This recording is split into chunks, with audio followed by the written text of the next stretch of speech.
Start করব hydrogen bond. Hydrogen bond আগের দিন কি বলেছি? Covalent bond, coordinated bond, ionic bond, এই তিনটে কি জিনিস বলে দিয়েছি। আজকে আমরা পড়ব হাইড্রোজেন বন্ড। টাইপস অফ বন্ডের ভেতরে আজকে পড়ব হাইড্রোজেন বন্ড। হাইড্রোজেন বন্ড কি? হাইড্রোজেন বন্ড হচ্ছে যে একটা মলিকিউলে যে হাইড্রোজেন অ্যাটমটা রয়েছে সেটা যদি একটা ইলেকট্রোনেগেটিভ অ্যাটমের সাথে যুক্ত থাকে, সেই হাইড্রোজেনটা অপর একটা মলিকিউলের ইলেকট্রোনেগেটিভ অ্যাটমের সাথে যে বন্ড তৈরি করবে সেটাই হচ্ছে হাইড্রোজেন বন্ড। তাহলে কি বলবো? A hydrogen atom attached to a electronegative atom forms bond with another electronegative atom of same molecule or different molecule. কি বললাম? A hydrogen atom bonded to electronegative atom attached with a another electronegative attached with a same or another electronegative atom of same or different molecule called hydrogen bond. এই যে এখানে H2O তে কি হয়েছে? এই H2O তে হাইড্রোজেনটা অক্সিজেনের সাথে যুক্ত রয়েছে। এটা অক্সিজেনটা হচ্ছে ইলেকট্রোনেগেটিভ, হাইড্রোজেনটা হচ্ছে ইলেকট্রোপজিটিভ। এটা ইলেকট্রোনেগেটিভ অ্যাটমের সাথে যুক্ত রয়েছে। এই হাইড্রোজেনটা আবার অপর একটা H2O মলিকুলের সাথে বন্ড ফর্ম করেছে। এটাই হচ্ছে হাইড্রোজেন বন্ড। এই হাইড্রোজেন বন্ড দু প্রকার হতে পারে, two types. There are two types of hydrogen bond, intramolecular, intermolecular. Intramolecular কখন বলবো? যখন সেম মলিকিউলের ভেতরেই বন্ডটা ফর্ম হবে। এখানে NO2 ও অক্সিজেনের সাথে এটার নাম হচ্ছে অর্থোনাইট্রোফেনল। এই OH এর হাইড্রোজেনটা বন্ড, এখানে এই Hটা ইলেকট্রোনেগেটিভ অক্সিজেনের সাথে রয়েছে অ্যাটাচ, আর এখানে এই যে ইলেকট্রোনেগেটিভ অক্সিজেনের সাথে এই হাইড্রোজেনটা বন্ড ফর্ম করেছে। এটা হলো ইন্ট্রামলিকুলার। আবার কি করতে পারে যে দুটো মলিকিউল সেম মলিকিউলের ভেতরে বা ডিফারেন্ট মলিকিউলের ভেতরে, দুটো মলিকিউলের ভেতরেও হাইড্রোজেন বন্ডের এরকমভাবে, এটা একটা মলিকিউলের ভেতরেই হাইড্রোজেন ফর্ম করেছে ইন্ট্রামলিকুলার, আর এটা দুটো মলিকিউলের ভেতরে হাইড্রোজেন বন্ড এমনভাবে ফর্ম হতে পারে। এখানেও হাইড্রোজেনটা ইলেকট্রোনেগেটিভ অক্সিজেন, এখানে দুটো অর্থোনাইট্রোফেনলের ভেতরে হাইড্রোজেন বন্ড ফর্ম হয়েছে, আর এখানে একটা অর্থোনাইট্রোফেনলের এই অক্সিজেন এই এইচটা হাইড্রোজেন বন্ড ফর্ম করেছে। এরকমও হতে পারে। এটা এরকম অবস্থায় ইন্ট্রামলিকুলার, আর এটা হচ্ছে ইন্টারমলিকিউলার। তো এই হলো হাইড্রোজেন বন্ড। হাইড্রোজেন বন্ড হয়ে গেল। তাহলে বোঝা গেল কি হলো? যে a hydrogen atom attached with a electronegative atom forms a bond with another electronegative atom or same electronegative atom of same or different molecule. এটা হচ্ছে হাইড্রোজেন বন্ড। আর এরপরে লাস্ট যেটা আছে মেটালিক বন্ড। এখানে কিছুই বলা নেই, শুধু মেটালিক বন্ড এটাই জানতে হবে, মেটাল মেটালে বন্ড ফর্ম হয়, এটাই হচ্ছে মেটালিক বন্ড। এবার দেখো, এবার যেটা আমরা পড়বো সেটা হচ্ছে দেখো, যে কোনো অর্গানিক মলিকিউল বলো, one of the most elementary models আমরা যদি বলতে পারি for representing organic molecules is Lewis structure. মানে লুইস স্ট্রাকচার দ্বারা আমরা অর্গানিক মলিকিউলসকে রিপ্রেজেন্ট করতে পারি। লুইস কি বলেছিলেন? বিজ্ঞানী লুইস, সায়েন্টিস্ট লুইস কি বলেছিলেন যে কোনো একটা মলিকিউলকে তখন আমরা স্টেবল বলতে পারবো যখন তার অক্টেট ফুলফিল থাকবে ভ্যালেন্স শেলে। এটা বলেছিলেন লুইস। তখন আমরা কি করব? একটা মলিকিউলকে বলতে পারবো যে মলিকিউলটা স্টেবল রয়েছে। ঠিক আছে? তো এবার দেখো, এবার সেই লুইস স্ট্রাকচার তখন হবে স্টেবল। এবার দেখো কিভাবে লুইস স্ট্রাকচারকে রিপ্রেজেন্ট করা যায়। আমি তোমাদের একটা ছোট একটা দিয়ে বলছি। হ্যাঁ, অ্যামোনিয়া দিয়ে যদি বলি, ঠিক আছে, অ্যামোনিয়া নয়, HCl দিয়ে যদি বলি, দাঁড়া, লুইস স্ট্রাকচার, ঠিক আছে। লুইস স্ট্রাকচার কি বলছে? লুইস স্ট্রাকচারে যদি আমি ধরো একটা ছোট দিয়েই বলি HCl, মনে করে HCl। এবার দেখো লুইস স্ট্রাকচার একমাত্র মনে রাখবে, লুইস স্ট্রাকচার করছি মানে এটা কোভ্যালেন্ট বন্ডস, এখানে কিন্তু কোভ্যালেন্ট বন্ডের মধ্যে। হ্যাঁ, কি বলছে যে during formation of covalent bonds only valence electron participate. বলছে যে কোভ্যালেন্ট বন্ড যখন ফরমেশন হবে তখন শুধুমাত্র ভ্যালেন্স ইলেকট্রনগুলো পার্টিসিপেট করছে। এবার দেখো এই যে HClটা, তাহলে দেখো কোভ্যালেন্ট বন্ড না হলে কি আমরা লুইস স্ট্রাকচার রিপ্রেজেন্ট করতে পারতাম? পারতাম না, ঠিক আছে, পারতাম না। তাহলে কোভ্যালেন্ট বন্ড এখানে হচ্ছে বলে আমরা এখানে একে লুইস স্ট্রাকচারের মাধ্যমে দেখাতে পাচ্ছি। কি বললো লুইস স্ট্রাকচারে, যদি আমরা হাইড্রোজেনের ক্ষেত্রে ইলেকট্রনিক কনফিগারেশন দেখি 1s1, ক্লোরিনের ক্ষেত্রে যদি আমরা ভ্যালেন্স শেলের ইলেকট্রন কনফিগারেশন দেখি 3s2 3p5, কারণ আমরা জানি ক্লোরিনের প্রোটন নাম্বার ইলেকট্রন নাম্বার কত থাকে 17, ভ্যালেন্স শেলে 3s2 3p5। এবার কি করে, হাইড্রোজেন এই একটা ইলেকট্রন শেয়ার করে আর ক্লোরিনের ভ্যালেন্স থেকে একটা ইলেকট্রন শেয়ার হয়, দিয়ে এর একটা কোভ্যালেন্ট বন্ড ফর্ম করলো। কারণ আমি আগেই বলেছি কোভ্যালেন্ট বন্ড মানে দুটো অ্যাটমি ইকুয়ালি শেয়ার করবে ইলেকট্রন। তাহলে হাইড্রোজেন একটা ইলেকট্রন আর একটা বন্ড ফর্ম করতে দুটো ইলেকট্রন লাগে আমরা জানি। তাহলে কি হবে, একটা হাইড্রোজেন তার এই ভ্যালেন্স ইলেকট্রনটাকে দিচ্ছে আর ক্লোরিনের এই 3p থেকে এই ভ্যালেন্স শেল থেকে একটা ইলেকট্রন দিচ্ছে, দিয়ে কি করলো, একটা কোভ্যালেন্ট বন্ড জেনারেট করলো। এবার দেখো একটা ইলেকট্রন তো নিচ্ছে ক্লোরিনের, হাইড্রোজেনের একটা দিয়ে, তারপরেও দেখো ক্লোরিনের কাছে এখানে টোটাল আছে 7টা ভ্যালেন্স শেলে, একটা ইলেকট্রন দিয়ে কোভ্যালেন্ট ফর্ম করছে এইচ এর সাথে। তাহলে বাকি থাকলো কটা, 6টা। তাহলে সেই 6টা কি থাকবে, লোন পেয়ার হিসাবে থাকবে। তাহলে আমরা স্ট্রাকচার যদি আমরা দেখাতে চাই তাহলে কেমন দেখাবো, এরকম দেখাবো আমরা স্ট্রাকচার যদি দেখাতে চাই। হাইড্রোজেন কোভ্যালেন্ট বন্ড ফর্ম করেছে ক্লোরিনের সাথে আর 3টে লোন পেয়ার হিসাবে রয়েছে। তাহলে বোঝা গেল এটা হচ্ছে লুইস স্ট্রাকচার HCl এর, হাইড্রোজেন ক্লোরাইডের লুইস স্ট্রাকচার এটা। কি বললাম যে HCl এর কি হবে, কোভ্যালেন্ট বন্ড ফর্ম করছে হাইড্রোজেনের 1s1 একটা ইলেকট্রন নিয়ে আর ক্লোরিনের একটা ইলেকট্রন নিয়ে, তাহলে কোভ্যালেন্ট বন্ড ফর্ম হলো। এবার তাহলে কি হচ্ছে, এখানে দেখো 7টা আছে ক্লোরিনের ভ্যালেন্স শেলে,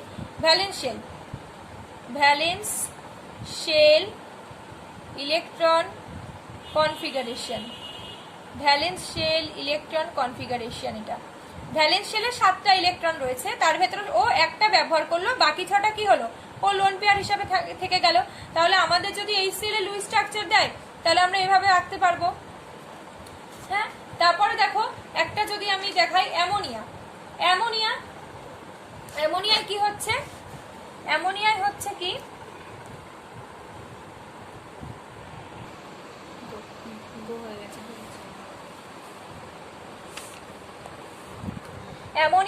অ্যামোনিয়া যদি আমি আঁকি বা অ্যামোনিয়া ধরো, তারপরে ধরো এই দেখো CH4 H2O অ্যামোনিয়া, এদের লুইস স্ট্রাকচার যদি আমি করি, আমি একটা দেখাচ্ছি CH4 H2 আর NH3 তোমরা বাড়িতে করবে, এটা তোমাদের কাজ থাকলেও তোমরা বাড়িতে করবে। দেখো আমরা কি জানি, কার্বনের কি হয় ইলেকট্রনিক কনফিগারেশন ভ্যালেন্স শেলের, বলো কার্বনের কত থাকে, 1s2 2s2 2p2, তার মানে এই যে এটার ভ্যালেন্স শেল, একদম ভ্যালেন্স শেল মানে লাস্টের শেল, সেখানে কটা ইলেকট্রন থাকছে, 4টে।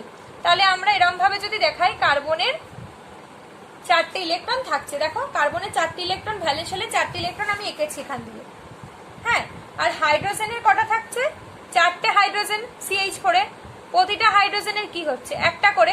তাহলে দেখো 4টে হাইড্রোজেন, একটা হাইড্রোজেনের একটা ইলেকট্রন থাকছে, এই ইলেকট্রন শেয়ার করলো, দুটো হাইড্রোজেনের জন্য দুটো ইলেকট্রন লাগবে, কার্বনের 3টের জন্য 3টে লাগবে, 4টের জন্য। তার মানে কার্বন যখন 4টে হাইড্রোজেনের সাথে বন্ড ফর্ম করবে, ওর ভ্যালেন্স শেলে থাকা 4টে ইলেকট্রনও শেয়ার করছে, ওর 4টে শেয়ার করছে, আবার হাইড্রোজেনের থেকে 4টে নিচ্ছে, নিয়ে টোটাল 8টা হয়ে যাচ্ছে।